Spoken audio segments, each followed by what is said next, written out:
desculpas. Eu não sou de atrasar. Carolina, pode falar, fala comigo. Por que a Carolina não quer falar comigo? Gente, vocês estão me ouvindo aí direitinho? Fala comigo. Estou aqui. Vou esperar o pessoal entrar aqui.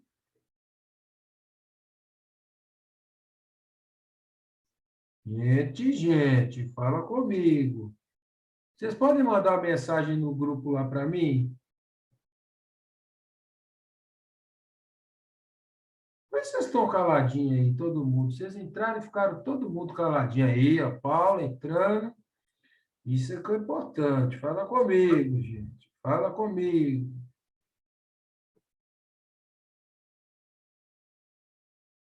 Aí, a Paula, a Nália, que E, hein, Paulo? Ô, Paula, eu já vou explicar. Carolina, Carolina não, eu não gosto de chamar de Carolina, não. Eu gosto de chamar de Carioca. Eu vou pedir desculpa, gente, porque eu estava discutindo justamente, né, sobre a volta, sobre a presencialidade, do que está acontecendo aí.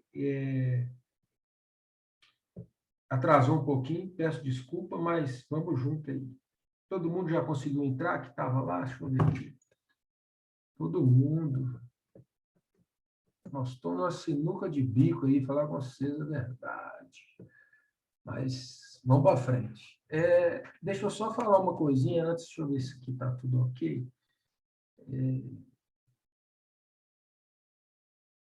Tá tudo bonitinho. Olha só, gente. Eu percebi que vocês. Gisele, fala comigo agora, Gisele, porque você está me xingando aqui no privado e agora você me xinga aí também. Você Tô conversa aqui.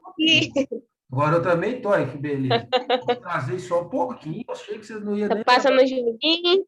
Vocês lembraram de mim. Antes da gente começar a aula, eu queria compartilhar com vocês uma coisa lá do imposto de renda pessoa física, tá certo? Isso foi a dúvida de muita gente me perguntou lá no privado, e eu vou compartilhar com vocês aqui, mas não tem problema não. Olha só, a pessoa é dependente, certo? Recebeu auxílio emergencial. Esse auxílio emergencial aí está virando um problema, correto? O que vocês vão fazer em relação a isso aí? Se já fizeram a declaração, sem problema, depois retificam. Se não fizeram, é o seguinte, vocês vão procurar a informação qual que é o tipo de dependente. Vocês lembram naquela aba lá de dependente que a gente listou todos os tipos de dependentes? Se é até 21 anos, se é cônjuge, se é não sei o que lá, se é não sei o que lá, vocês lembram disso? Agora vocês têm que conversar comigo, gente. Uhum. Beleza. Aí vocês vão fazer um teste. Como é que vocês vão fazer esse teste?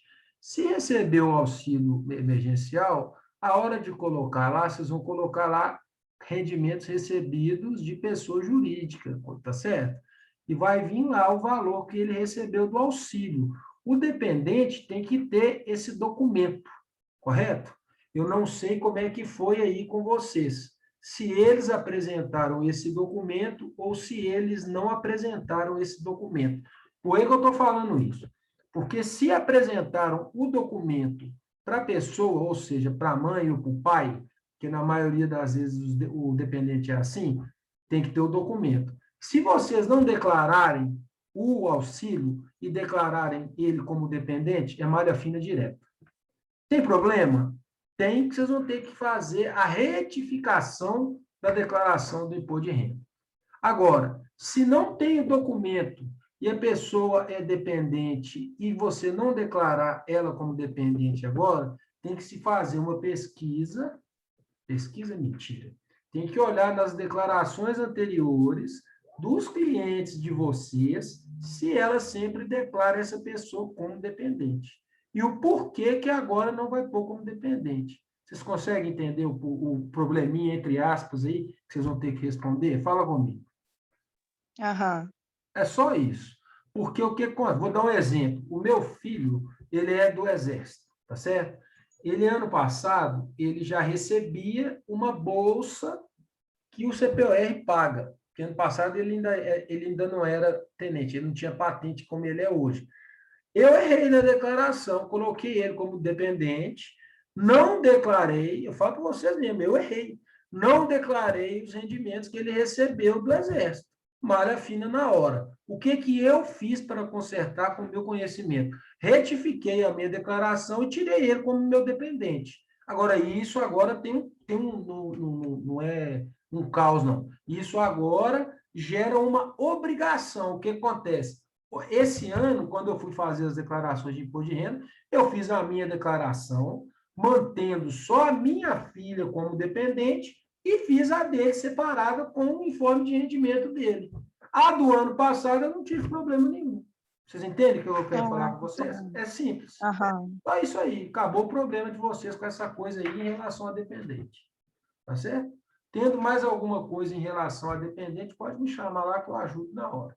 Não tem importância. Se não colocar agora, vocês lembrem que a partir do ano que vem, vocês vão fazer a declaração dele separado. Esse ano não vai ter problema nenhum. Porque é muito auxílio que teve. E essa manobra que o governo que fez aí, que eu chamo de manobra, foi uma formazinha de pegar pessoas que não precisavam receber o auxílio. Tá certo isso? Ficou alguma dúvida em relação a isso? Fala comigo. Fala Sim, comigo. está acontecendo muito. Não, está acontecendo ou ficou dúvida? Não, ficou dúvida não. Então, beleza. Então, se der problema lá, não declara ele como dependente, a partir do ano que vem faz a declaração dele como dependente, como pessoa normal. Só isso. Ah, mas ele não ganhou nada, não tem importância não. Faz lá e põe tudo zerado. Está declarando imposto de renda. Zerado. Certo aí? Certo. Então, vamos para começar os nossos trabalhos de hoje. Gente, não, antes disso, deixa eu falar com vocês. Vocês viram lá que eu não lancei nota nenhuma ainda, né? Vocês não viram? Lá no GIS? Sim. Vocês não me mandaram trabalho, não, gente. Vocês têm que me mandar lá, porque senão eu vou ter que dar zero lá para todo mundo. Vocês não me mandaram trabalho nenhum. Ô, Paulo, fala comigo. essas últimas semanas, está sendo muito corrido para mim. Aí eu vi lá que tem algumas atividades que eu tenho que fazer, só que eu realmente não estava conseguindo. Não, beleza. Pode terminar, desculpa. Termina, Carol. Carol, para você ver. Não, é só isso. Carioca, não vou chamar de Carol, não. Termina lá, vê se você consegue me enviar, porque o prazo para a gente estar lançando pelo calendário é até na sexta. Aí eu vou colocar lá, se você conseguir me enviar até na sexta, não tem importância não, tá bom? Não, Só beleza. me envia lá para me deixar tudo arquivado, tudo direitinho, como a gente sempre faz. Tá bom? Tá, joia, obrigada.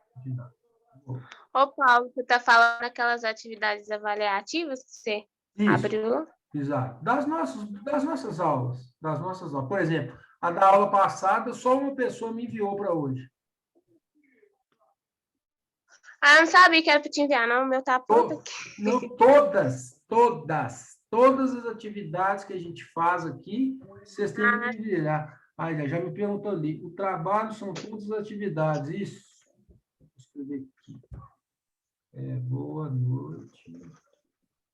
Então, eu vou te enviar assim que acabar, que eu Não, pode ser amanhã. estava acabando ela agora. Não, esquenta não.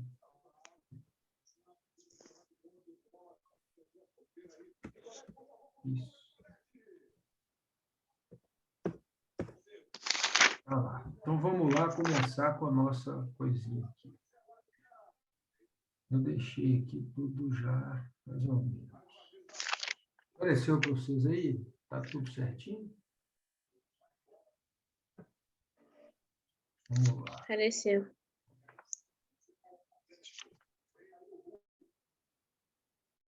Vou deixar aqui no cantinho. Então, beleza. Então, a gente está lá, né, com essa disciplina. O que eu tentei fazer com essa disciplina nossa, gente? Eu tentei trazer, e estou tentando trazer a maior parte prática que vocês puderem imaginar em relação a essa disciplina para vocês. Confesso, né, que ela não é cansativa, ela gera um desgaste, porque ela agora, a partir desse período dos próximos, ela envolve muita lei, muito CPC, muita norma contábil, Então, eu tenho que colocar isso para vocês terem ciência disso, de como que funciona, né? Na teoria e como que a gente vai trabalhar isso aí na prática, tá? Precisar, vocês me interrompem aqui, por favor. Então, aula passada, a gente viu lá a consolidação das demonstrações contábeis, a gente está discutindo dentro desse tema aqui as SAs, não é isso? Das controladas e da controladora, o percentual que cabe a cada uma e como que elas conseguem fazer investimento para atrair mais investidores. Lembrando que isso aqui, né, o meio comum disso, né, e o objetivo delas no mercado realmente é captação de novos acionistas. Não interessa quem seja, interessa que eles comprem a ação. Beleza? Aí a gente viu aquela continha, né, que eu falei para vocês terem bastante cuidado com ela, que é, né, a conta de reserva de avaliação patrimonial. Montei hoje para nós da seguinte maneira. Os aspectos legais, essas resoluções aqui, ó, eu preciso que vocês vão só se familiarizando com elas. Por exemplo, eu não vou perguntar para vocês na prova o que é IAS 27. Ah, explique a IAS 27. O que é a resolução do CFC de 1.240/09? Não vou perguntar isso. Eu quero que vocês entendam que todos os demonstrativos que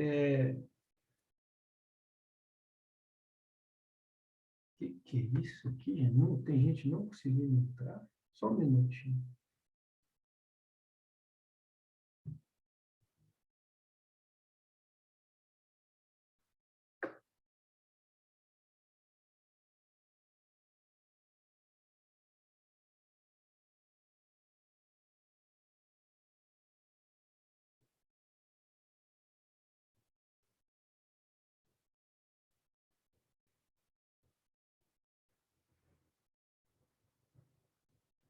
Olha só. Todos esses demonstrativos,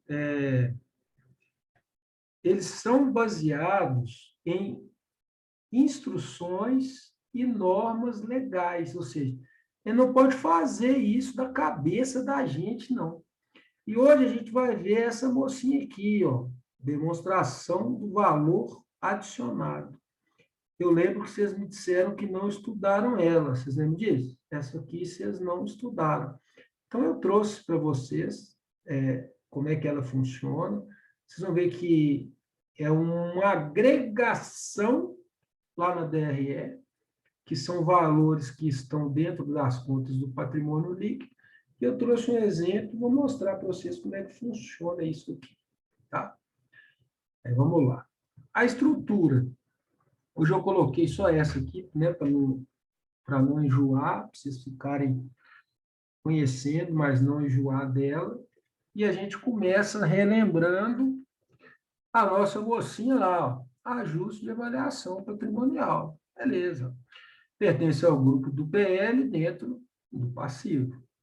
Foi incluída pela 11.63807. Antes era 11.706 e hoje é a 11.941. Vou mostrar para vocês lá no finalzinho, que eu deixei lá, eu fiz um esqueminha bonitinho para vocês verem como é que funciona isso. E no patrimônio líquido, a gente tem lá capital social, reserva de capital, e essa continha que eu pedi para vocês terem bastante cuidado com ela na hora de se fazer as contabilizações e não ter na mente de vocês que isso aqui é uma conta de erro, tá certo? Mentira. Que não é uma conta de erro, não, que é uma conta para se camuflar erros. Aí a gente viu os casos que a gente faz as contabilizações lá dentro dessa conta, ok? Aí a gente vem lá. Aula hoje, eu pedi, olha lá para vocês verem, 3 balanços publicados e comentados. Tinha que estar só pronto, os 3 balanços vocês estarem me enviando. Não me enviaram ainda não. Não, enviou. Eu trouxe aqui, a pessoa me enviou. Com notas explicativas. Aí, o que eu fiz? Como eu não tinha recebido até quase na hora não, até 5 e pouquinho, eu coloquei um daqui da Globo Comunicação e Participação S.A., certo? Aí a gente vai falar de empréstimos e financiamentos, a gente vai falar isso aqui na prática, a gente vai fazer uma contabilização e eu vou falar para vocês lá da mocinha lá, que é a demonstração do resultado abrangente, como que funciona na prática. Um material que eu peguei lá no Conselho Regional, salvo engano, está lá na fonte lá, eu esqueci da hora da onde que eu peguei lá o material. Então, vamos lá. Então, olha lá os exercícios. Uma empresa adquiriu um título por 100 mil em abril de 2009 no fechamento do balanço. Foram calculados os juros e atualização monetários no valor de 10 mil. No entanto, o valor justo desse título é 130 mil. Quais os lançamentos contábeis devemos fazer? Primeira coisa, vamos dizer que vocês... Eu até fico triste falar isso, mas vou falar só para exemplificar. Vamos dizer que vocês não saibam nada de contabilidade. Eu quero que vocês percebam que aqui tem uma variação, tá vendo?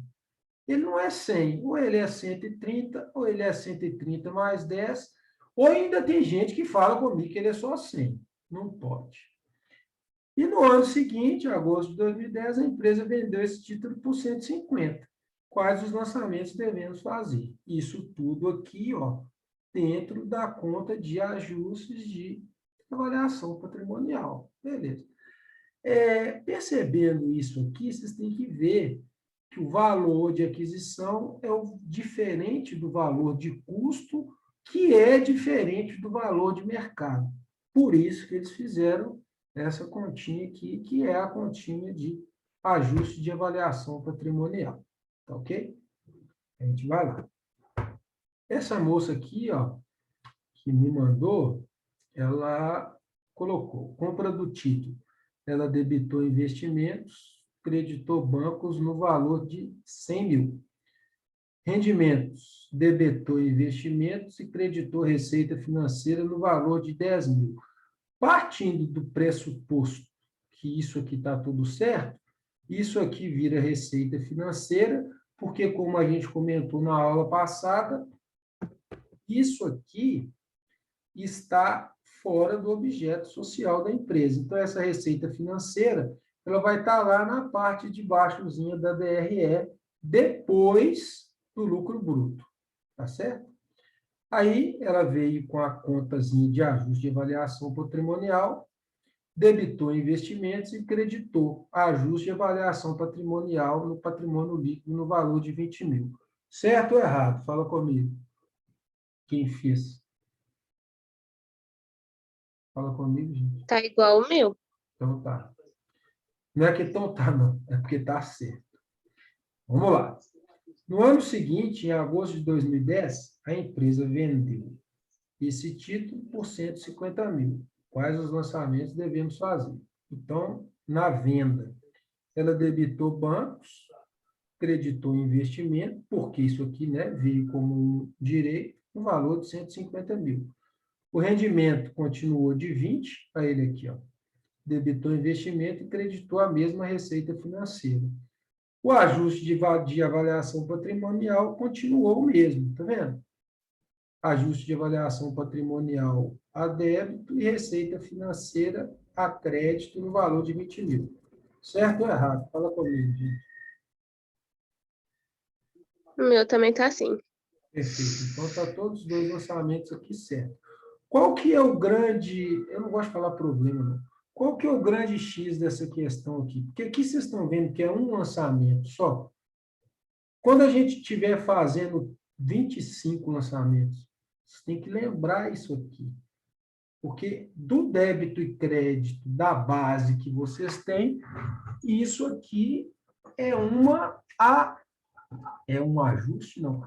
É uma informação a mais do débito e crédito trivial que vocês têm.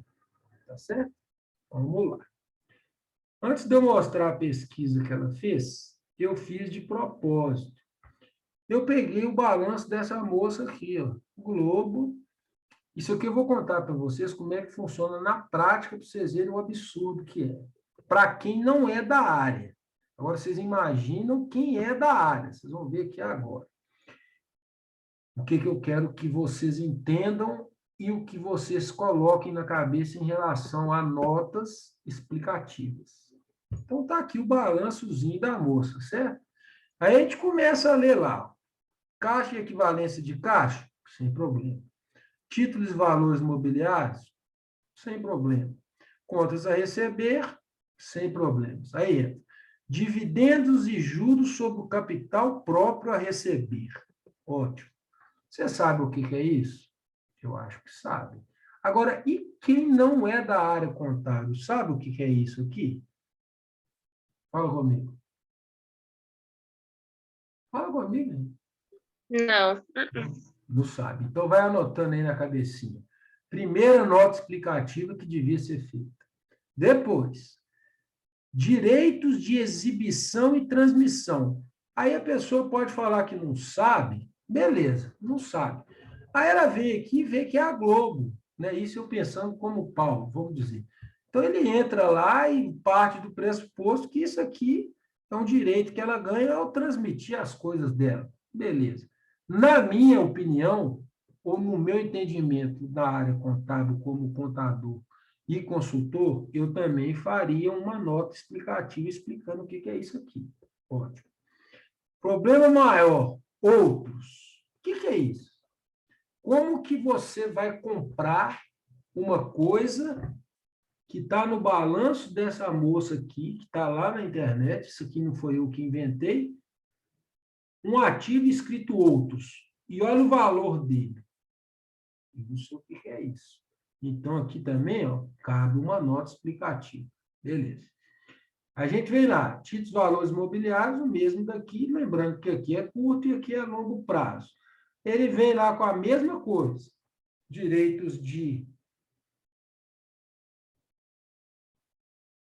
direito de exibição e transmissão, também a gente sabe. Depósitos judiciais, também a gente sabe, mas tem gente que não é da área que não sabe o que é isso aqui. Imposto de renda e contribuição social diferidos. Isso aqui cabe e precisa de uma nota explicativa. Investimento pelo método de equivalência patrimonial. Nós que sabemos, não precisa. Mas aqui também caberia uma nota explicativa. Ótimo. Imobilizado, intangíveis e outros. Então, ele não vem mostrando o que ela tem de imobilizado, não vem mostrando o que ela tem de intangível. Se interessar, faria. Eu, como sou uma pessoa criteriosa, faria aqui dentro já, no balanço, mostrando o que ela tem de imobilizado e o que ela tem de intangível. Eu não faria desse jeito aqui. Por quê? Vocês vão ver lá na frente que no próximo semestre eu vou dar uma matéria para vocês que é auditoria. Vocês vão ver que tudo a gente se baseia em documento. Então, o documento que pede lá na UAS são documentos de origem. De onde que está esse imobilizado aqui? Ou melhor falando, no nosso vocabulário. O que é esse imobilizado aqui? Eu não sei. Eu sei que ela tem imobilizado aqui de 3 milhões, mas o que está imobilizado? Eu não sei. Então, eu não investiria aqui sem saber o que é. Eu fazendo. Aí vem a outras que do lado do passivo aqui, ó, a única, ou as únicas, né, que a gente caberia aqui, ó, provisão para contingências, que isso aqui, se vocês não souberem, depois vocês me falam, eu falo para vocês o que é isso. E esse aqui, ó, efeitos de transação de capital, tá vendo? Tudo negativo. E aqui ele entra com outros resultados abrangentes. Isso aqui eu vou mostrar para vocês hoje o que é. Outros resultados abrangentes. Beleza. Então, aqui, ó, vocês viram que, na prática, na minha opinião, aqui caberia, no mínimo, 6 a 7 notas explicativas. Não sei da opinião de vocês. Beleza. Passando, ele vem mostrando a DRE dele. Beleza, está aqui, mostrou a evolução, mostrou o valor, não tem importância. Eu quero chegar aonde que é o principal e aonde que eu preciso que vocês foquem para melhorar a qualidade dos serviços que vocês vão prestar para terceiros. ele vem com a demonstração de fluxo de caixa pelo método direto. Também não tem importância, porque isso aqui está lá no balanço. As informações do fluxo de caixa, elas vão ser vistas lá no balanço patrimonial. Então, ótimo. Agora, olha como é que essa abençoada publica. Escrevi aqui, prática de mercado, nota explicativa. Notas explicativas. A maior parte das notas explicativas reproduzem textos de conhecimento do usuário de uma demonstração contábil. Isso é uma crítica construtiva que eu estou fazendo a quem fez esse modelo aqui. Por quê? Ele escreve aqui, a título, considerem o item 2.3. Ele fez, para resumir só isso aqui tudo, uma nota explicativa para investimento em coligada. Se para vocês isso aqui for o suficiente para vocês estarem investindo num balanço desse aqui, nós estamos com sérios problemas. Porque isso aqui, como a gente falou, cabe 7 notas explicativas para você convencer uma pessoa a ser acionista da Globo. Agora, o cara coloca aqui uma nota explicativa, explicando aqui o óbvio. Não sei se vocês concordam com isso. Então, eu deixei isso aqui a título, aqui, nem tem mais para baixo, tá vendo? Deixei isso aqui a título de conhecimento para vocês, que é uma forma que eu, Paulo, não trabalho, e é o conselho que eu dou para vocês de não trabalharem dessa forma. Ah, Paulo, mas eu não sei tudo. Eu também não.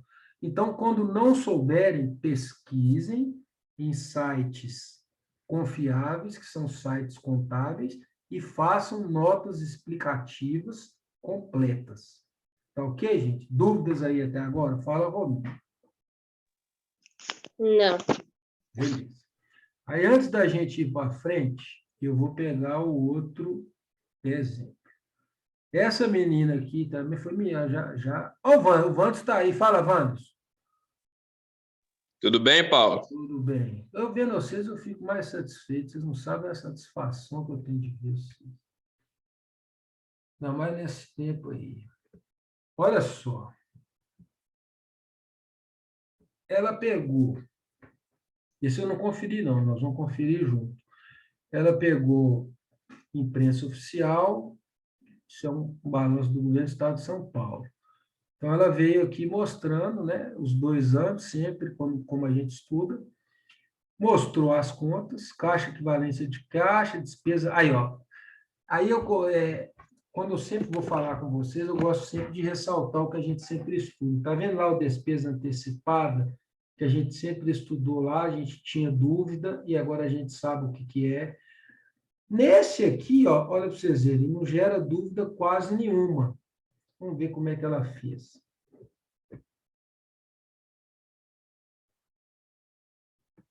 Olha as notas explicativas, como é que deve ser feito. Olha aqui o que ela fez, gente. Ela não. O exemplo que ela pegou é o exemplo que eu quero que vocês trabalhem. Dá trabalho, gente? Dá, mas é rentável. Isso aqui, é mercado, é explicado, é bonitinho. Só não lê quem não quer. Então, o cara vê um negócio pequenininho desse aqui, um balanço pequenininho, e vê todas as explicações aqui, contextualizado, contexto operacional, como é que foi o recolhimento da receita, como é que ele fez a provisão, como que eles fez os lançamentos, quais são os instrumentos de apresentação financeira, salvo engano, está aqui, Ele mostra a liquidez, mostra como é que isso aqui gera retorno, como é que isso aqui funciona na prática. Vocês estão vendo? Então, isso aqui é um exemplo de como eu gosto de trabalhar com os clientes que eu tenho em relação a SA e em relação à publicação, em relação a publicações de balanço. Eu vou deixar lá no material para vocês terem isso aqui como pesquisa. Ela veio, tá vendo? Caixa, equivalência de caixa, clientes. Então, essa pessoa aqui, que é contador, fez um trabalho excepcional da área, conferindo os outros. Ela pegou um outro balanço patrimonial aqui, pequenininho, que é dessa moça aqui, ó, as notas explicativas. Ó, importante. Todas as vezes que vocês foram trabalhar com notas explicativas, vocês vão perceber que as notas explicativas são partes integrantes dos demonstrativos contábeis. Por quê? As notas explicativas, elas são regidas pelas nossas leis e pelas nossas diretrizes contábeis. Tá certo? Então, ela aqui, ó, ela contextualizou, que é da forma também que deve ser feita, a contextualização operacional, e aqui, ó, ela vem... Não, isso aqui é outra coisa. Não, ela vem explicando aqui também o contexto operacional através das notas explicativas. Isso aqui também é uma forma muito bacana de se trabalhar dessa forma aqui. Tá certo? Vamos ver o outro. Esse aqui eu já tinha visto, coisa engraçada. Isso é uma faculdade, tá vendo? Ó? Fundação de Pesquisa e Ensino, isso aqui é da USP, de Barro Preto. De eu ver de longe, eu já sei que é. Ele tem que ser muito bem explicado, porque isso aqui, vocês estão percebendo que todo órgão estatal é bem explicado. Por quê? Todo órgão estatal, eu não estou falando isso por mal, não. Todo órgão estatal é motivo de fraude. É motivo de a pessoa confundir fraude e falar que está errando. Mas não é não. É fraude mesmo. Então, as notas explicativas, olha só como é que é bem explicado. Ela tem um contexto operacional mostrando tudo, as equivalências de caixa, as pessoas jurídicas que trabalham em parceria com elas, e depois que vem o consolidado, tá vendo? Um trabalho muito bem elaborado e muito bem estruturado, que eu tenho certeza que vocês têm capacidade de fazer isso aqui posteriormente. E ela fechou aqui, ó, com mais notas explicativas, tá vendo? Aí a minha pergunta, né, e o meu questionamento com vocês é o seguinte: vocês vão ler isso, gente? Tem que ler. Porque a nossa profissão ela está exigindo isso hoje. Isso aqui, ó, quem faz isso e sabe fazer isso aqui contextualizado é um diferencial. É um diferencial, inclusive, para estar só fazendo isso. O mercado hoje está contratando gente para olhar a balança patrimonial de contabilidade que não prestam todas as informações necessárias para a publicação de balanço. Tá certo? Então, eu vou colocar esse material lá para vocês, depois vocês tenham ele como molde de como funciona, né, as notas explicativas. Vamos lá. Então, eu deixei, vamos salvar, vou deixar do jeito que colocou lá. Ok. Aí a gente vem mais agora para a nossa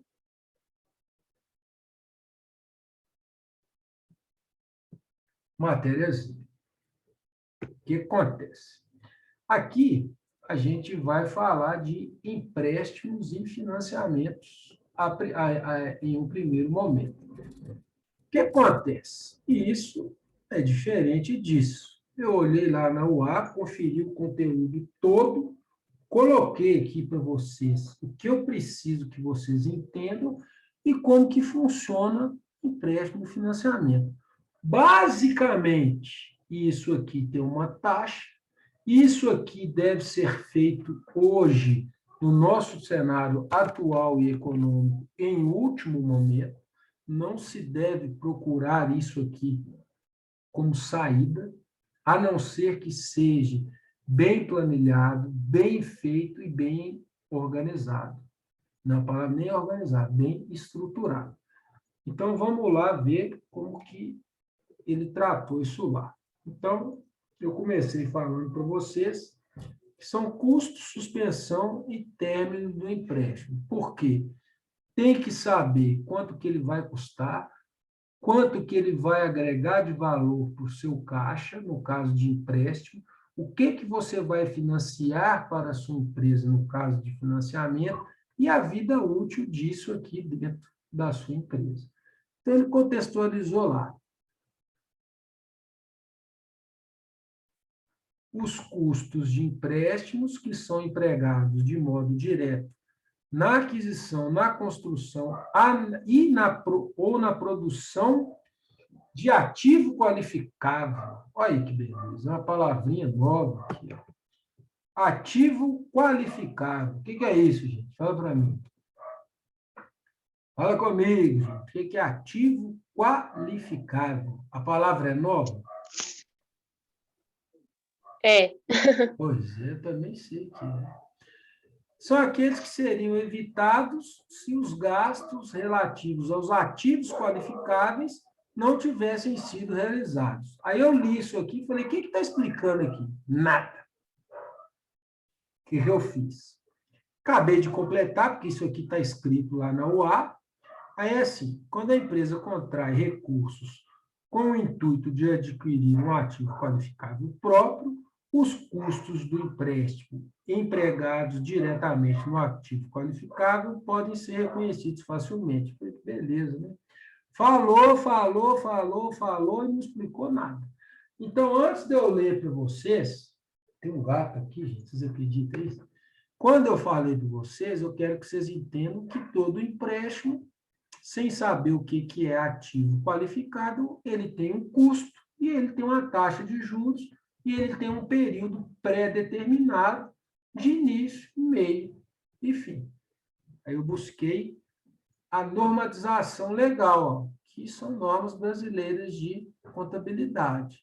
Ativo qualificável está interligado a custos de empréstimos. Então, ativo qualificável é o ativo que necessariamente leva um período substancial para ficar pronto seu uso ou venda pretendidos. Que esse custo ou vendas pretendidos é quanto que esse empréstimo custou com a taxa de juros embutida, tá certo?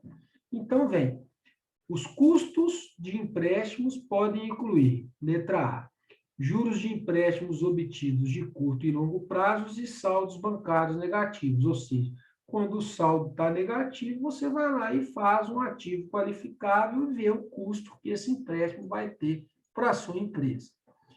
Letra B, amortização de descontos ou prêmios relacionados com empréstimos obtidos. Isso aqui ocorre quando há antecipação do pagamento, quando ele é feito de trás para frente. Exemplo, empréstimo feito em 36 meses, você paga a primeira e a última.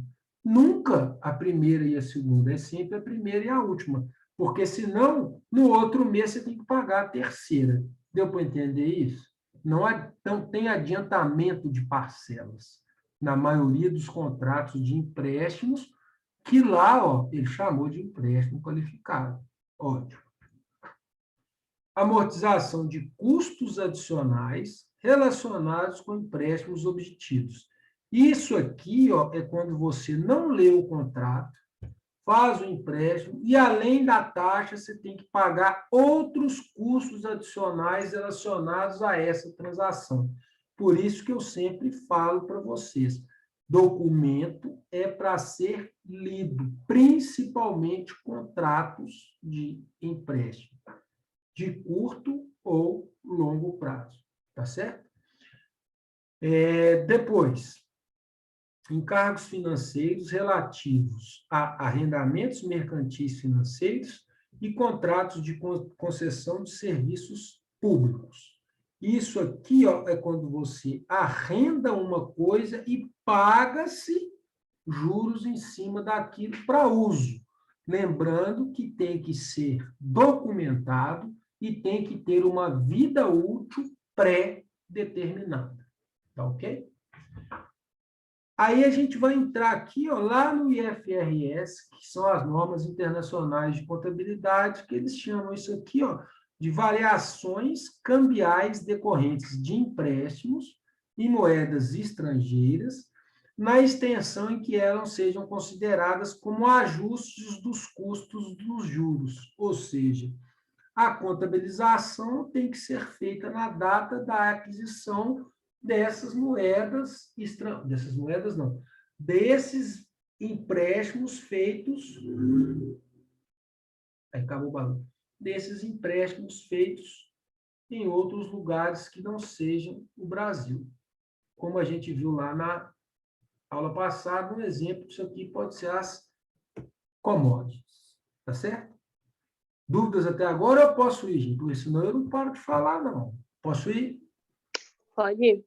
Beleza. Aí eu peguei lá, ó, no desafio, tem um exemplo de contabilização.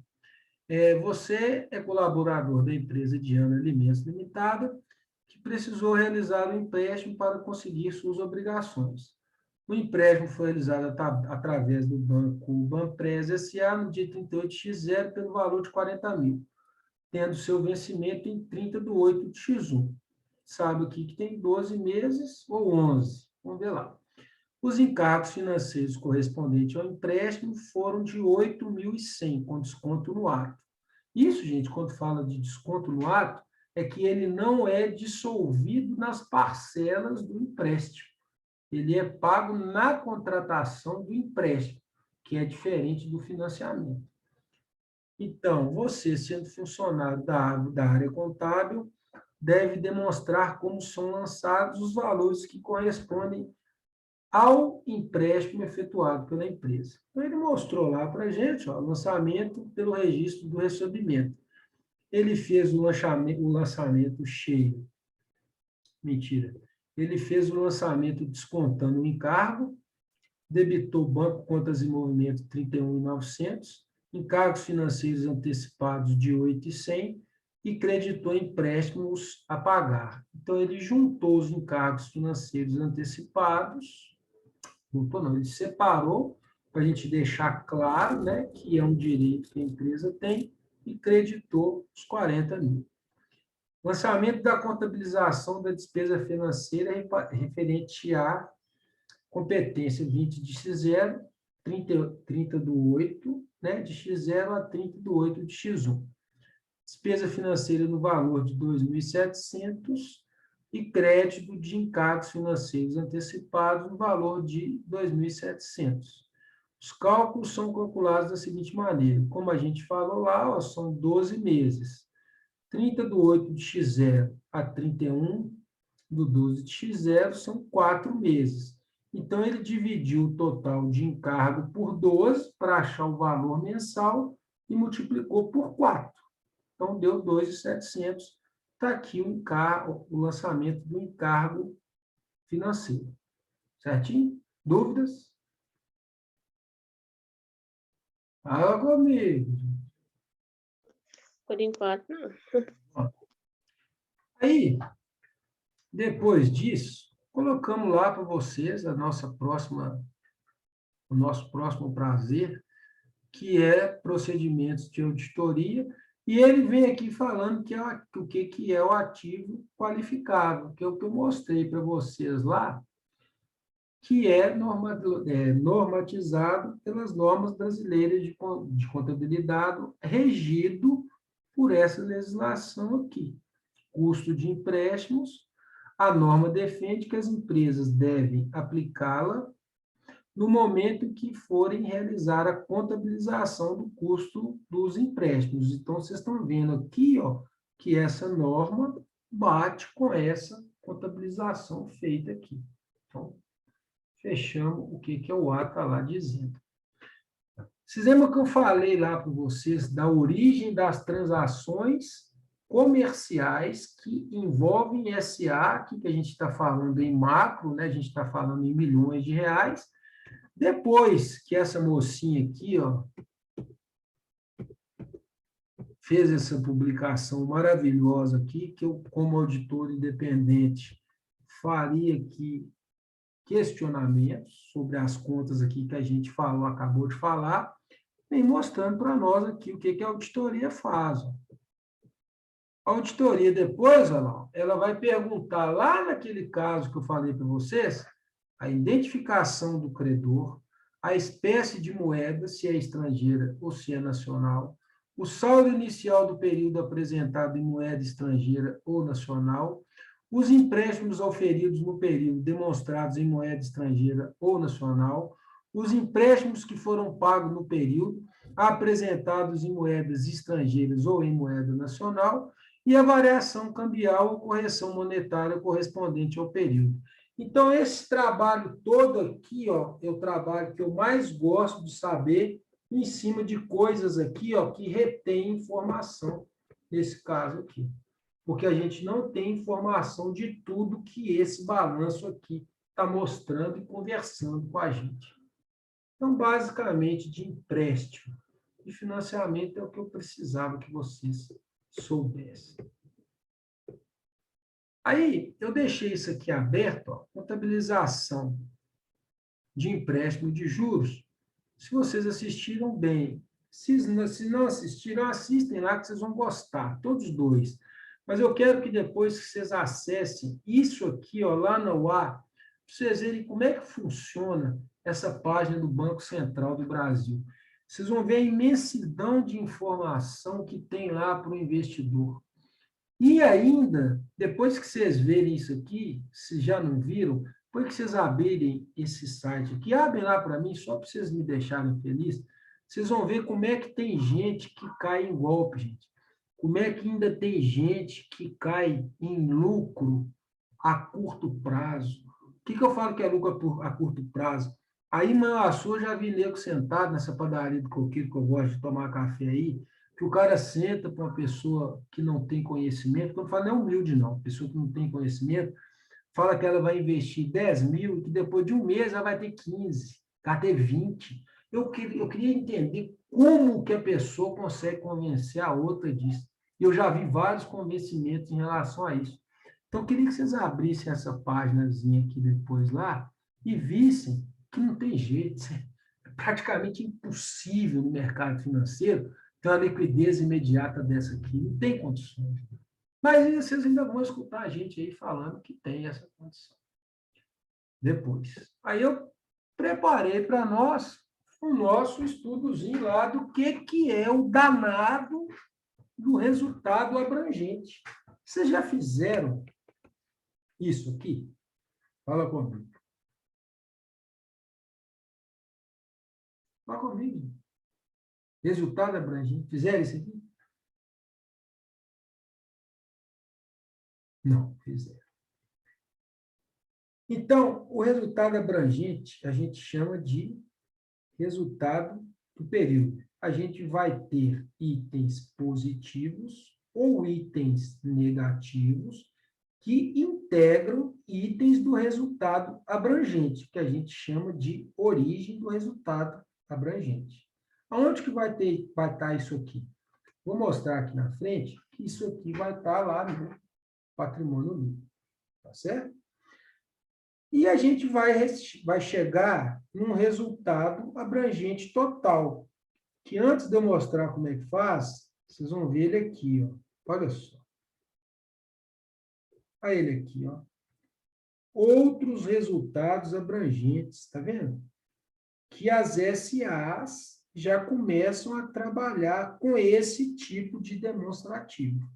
Agora eu vou mostrar para vocês como é que a gente constrói passo a passo, bonitinho. Completando, os únicos itens do hora, né, que é a origem do resultado abrangente, no IFR para pequenas e médias empresas, são alguns ganhos e perdas de variações cambiais, algumas alterações do valor justo de ED, que isso aqui é o valor que é feito após os ajustes de ágio e deságio, e alguns ganhos e perdas atuariais. Isso aqui, na prática, para pequena e média empresa, tem contador que faz e tem contador que não faz. O certo é fazer todos esses ajustes aqui. Aí eu venho aqui para vocês com a resolução, que é o exemplo que eu quero mostrar para vocês. Olha só.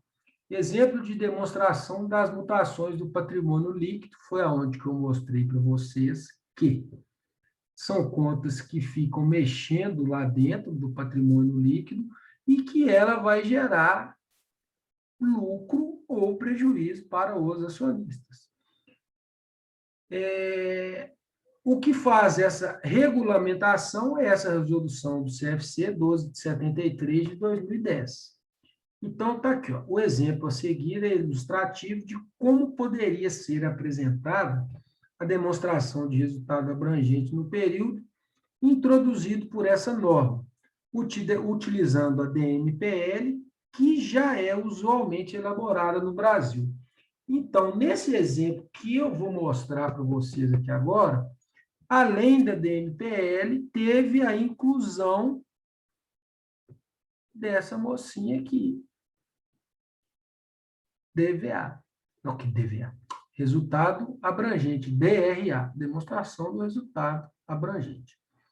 Como é que fica isso? Olha como é que... Está dando para ver tudo aí? Ou eu quer que troca a tela? Olha comigo, gente. Eu estou enxergando. Então, olha só. Então, a gente tem aqui, ó, nessa linha, as contas do PL. Então, está aqui, ó, capital social integralizado, reserva de capital, opções outorgadas e ações em tesouraria, reserva de lucros, lucros ou prejuízos acumulados, outros resultados abrangentes. Aí a gente vem aqui, patrimônio líquido dos sócios da controladora, participação do não controlador, do patrimônio líquido das controladas, e aqui a gente chega no saldo do patrimônio líquido consolidado. Então, a gente tem aqui os saldos iniciais, confere? Olha só, o que está de preto escuro são os saldos iniciais. Ah, Paulo, como é que eu chego aqui nos saldos finais? Esse é simples, olha. 1 milhão mais 1 milhão e 500, mais 500, 1 milhão e 500, confere aqui? Sem dúvidas. 80 mil menos essas variações aqui, ó, vai dar 93 mil. 300 mil menos 100 mil mais 140 mil, 340 mil. Ótimo. Lucros acumulados, zero. Então, zero menos qualquer coisa aqui, fechou em zero. Aí vem outros resultados abrangentes. Olha como é que funciona. Ele vai pegar esse 270, vai fazer a soma e a subtração desses númerozinhos aqui e vai chegar nesse saldo embaixo aqui de 382.600. Vocês vão conferir depois isso aqui para mim, vão ver que está tudo certinho aqui. Tendo dúvida, me chama. O que que pode pegar aqui? Vou explicar parte a parte, porque aqui, ó, quero que vocês entendam que a gente tem 1, 2, 3 linhas com 3 saldos em negrito, tá vendo? A gente tem 1, 2, 3 linhas com saldo em negrito, 1, 2, 3 linhas com saldo em negrito. Aqui a mesma coisa, 2 saldos e um saldo em negrito, porque aqui não tem nada, e aqui 2 saldos. Como é que a gente chega nesse total de baixo aqui, tá vendo? 2.315.600, 204.800, 2.524.500. É a soma desse valor, mais esse valor, mais esse valor. Esse valor é o resultado dessa variação que está aqui dentro. Esse valor aqui, ó, é a variação dos 250 menos esses valores que está aqui dentro. E esse valor aqui, ó, como é menorzinho, olha para vocês verem, 22 mil menos 6. Ó, 22 mil menos 6. 22 mil mais 6, 28. Tá vendo? Então, aqui dá para vocês entenderem como é que é feita essa variação. Essa variação aqui, depois vocês confiram para mim na calculadora, que fecha todos os valores. E aqui embaixo, ó, a gente fecha os valores totais com a inclusão de outros resultados abrangentes que está lá naquele balanço da Globo. Fala comigo se tem dúvida até agora. Fala comigo, gente. Não, ainda não. É só conferir. Aí fala assim, Paulo, mas da onde que eu vou pegar esses valores aqui? Onde que estão esses valores aqui, gente? Olha aqui. Claro que não vão ser os mesmos, tá? Olha eles aqui. Você vem no patrimônio líquido, pega todos os valores aqui de ano a ano, não pode ser tudo misturado, não. E vai lá e faz a planilha do Excel dos valores mostrando a demonstração do resultado abrangente, que são as variações com acréscimos ou decréscimos das variações das contas que estão dentro do patrimônio líquido. Vamos lá para...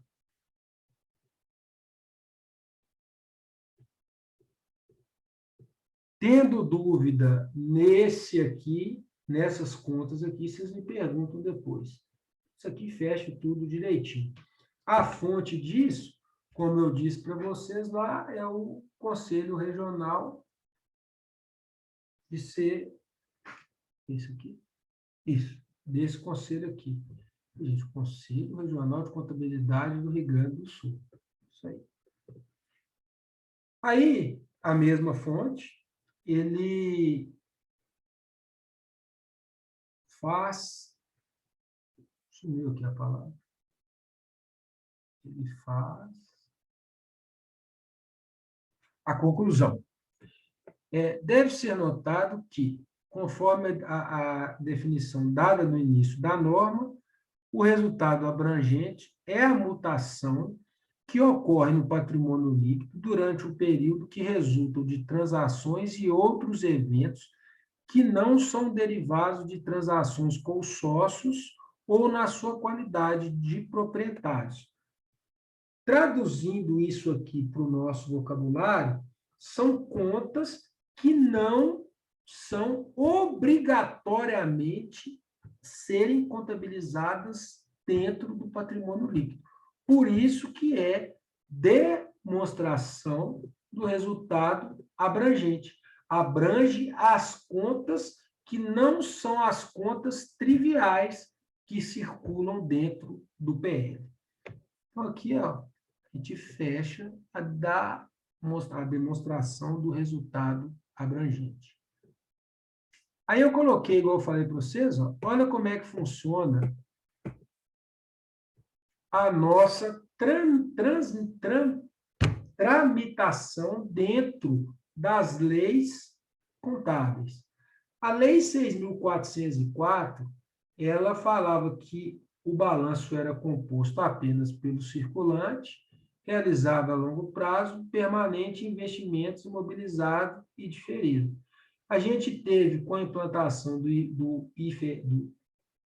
IFRS, a migração para 11.63807, continuando a mesma coisa, acrescentando investimentos, imobilizado e intangível. E depois, a evolução para 11.941 de 09, que é usada por todas as SAs, que chama, dentro do não circulante, o realizável. O que são o realizável? São investimentos de longo prazo, ou seja, investimentos que estão fora daquele exercício que a gente está. Continua com os mesmos investimentos também de longo prazo, imobilizado, e o grupo do intangível. Então, aqui, ó, são as diferenças das 3 normatizações contábeis exemplificadas por leis e que a gente está trabalhando nas SAs, que é o nosso caso hoje aqui, que está trabalhando com a publicação dos balanços e depois a auditoria desses mesmos balanços dentro da 11.941. Tá certo? Vamos lá.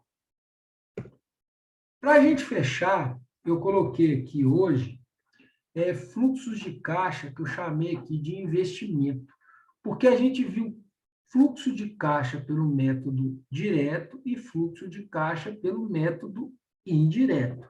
Eu queria mostrar esse aqui para vocês, ó, que olha só, em todo processo de decisão de investimento, é fundamental o conhecimento não só de seus benefícios futuros esperados, financeiros e estratégicos, expressos em termos de fluxo de caixa, mas também de sua distribuição ao longo da vida prevista do projeto. Então, esse fluxo de caixa aqui, que eu chamei de investimento, eu quero que vocês entendam que isso aqui é um projeto de viabilidade econômica e que ele tem uma vida útil a ser cumprida e a ser planilhada contabilmente do que vai acontecer dentro da empresa durante esse processo aqui. Ok? Por exemplo, é insuficiente a informação de que determinado projeto vai gerar um retorno de 10 milhões ao longo de 5 anos. Por quê? A gente não tem informações para planilhar e mostrar que isso aqui vai dar um retorno para nós de 10 milhões. Tá certo? É fundamental que se apure também a forma como esses fluxos serão distribuídos ao longo do tempo. Então, lógico, como é que funciona isso? Principais componentes desse fluxo de caixa. O fluxo de caixa de qualquer projeto que possua padrão convencional possui 3 componentes básicos, quais sejam? Eu vou mostrar para vocês aqui quais são esses procedimentos para a gente fazer a viabilidade de um projeto, tá certo? Investimento inicial é a saída de caixa relevante no instante zero, ou até que o projeto comece então há um S a mais aqui, a gerar recursos. A grosso modo, a gerar lucro. 2, entradas de caixas operacionais. Então, está mostrando aqui para vocês que são as entradas de caixas incrementais, que são chamadas de líquidas, após os impostos. Isso aqui, ó, é quando a gente fala do falso lucro contábil, que é o resultado bruto. Porque no resultado bruto operacional, a gente não sabe ainda as inclusões dos impostos que vão ser pagos dentro das tributações que pertencem a cada contabilização.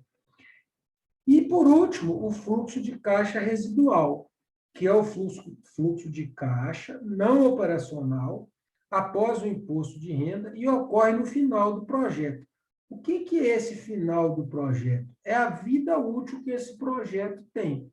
Essa informação é nos dada para a gente fazer essa informação desse fluxo de caixa. Em geral, em decorrência da liquidação ou venda de ativos que foram alocados. Por exemplo, aqui eu coloquei venda da fábrica e venda de máquinas, etc. E aqui eu coloquei um exemplo. Consideramos o seguinte exemplo para a aquisição de equipamento. Então, valor pago pelo ativo permanente, 1 milhão. Vida útil estimada, 10 anos. Valor residual esperado ao final da vida útil, 50 mil. Aumento projetado da capacidade de produção e venda expresso no aumento do lucro anual líquido após impostos, 260 mil. O que eu quero que vocês entendam? Que por ano ele vai gerar 260 mil. Então, a gente faz o quê? O planilhamento, não, mentira, a gente faz o esboço dessa aquisição através dessa linha aqui. E aqui, ó, eu venho explicando para vocês o que acontece do ano 0 até no ano 10. Então, o que são os 260 mil? É 160 mil de lucro, mais 100 mil de depreciação. O que são os 310 mil? São os 260 mil, mais os 50 mil de valor residual. Como é que é feito isso? A setinha para baixo significa que foi retirado 1 milhão do caixa dessa empresa em questão aqui, ó. O que é a setinha para cima? São os anos, a vida útil do projeto e o que esse projeto chegou no final da vida útil dele, que é 10 anos. Como é que é feito isso aqui? É 260 mil vezes 9, não é isso? Porque são 9 anos, mais os 310 mil. Aí a minha pergunta, esse projeto aqui é viável ou não? Fala para mim. Para a empresa. Fala comigo, gente.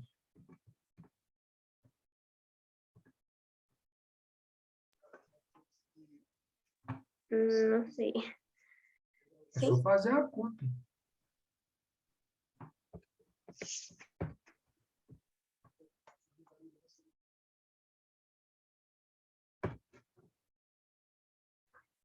Se não sei, depois vocês me respondem. Qual que é a conta que vocês têm que entrar? Ela tirou 1 milhão. Está pagando isso aqui por ano e com uma parcela residual de 310 mil. Eu quero saber se essa conta fecha nisso aqui. Se fechar, ótimo. Se não fechar, esse projeto aqui não pode ser feito. Ou seja, algum erro tem aqui dentro dessas... Erro não. Alguma dessas informações aqui não será condizente ou viável com esse projeto. Tá certo? Deixa eu ver se tem mais. Nada. Por isso é só... Por hoje é só isso. E é o que a gente fecha em viabilidade e projeção de projetos de curto e de longo prazo. Deixa eu ver aqui. Dúvidas? Fala comigo. Fala comigo, gente, tem dúvida aí? Não, Paulo. Tudo certinho? Beleza. Então, tá bom. Então, por hoje, gente, agradeço a vocês, só isso. Assim que eu lançar as notas lá, eu aviso para vocês e a gente vai caminhando junto aí, tá bom? Qualquer coisa, é só vocês me chamarem, que eu estou à disposição. Boa noite para todos aí, fiquem com Deus, um abraço e muito obrigado aí pelo tempo e desculpa o atraso. Boa noite, Paulo. Boa noite, abração a vocês.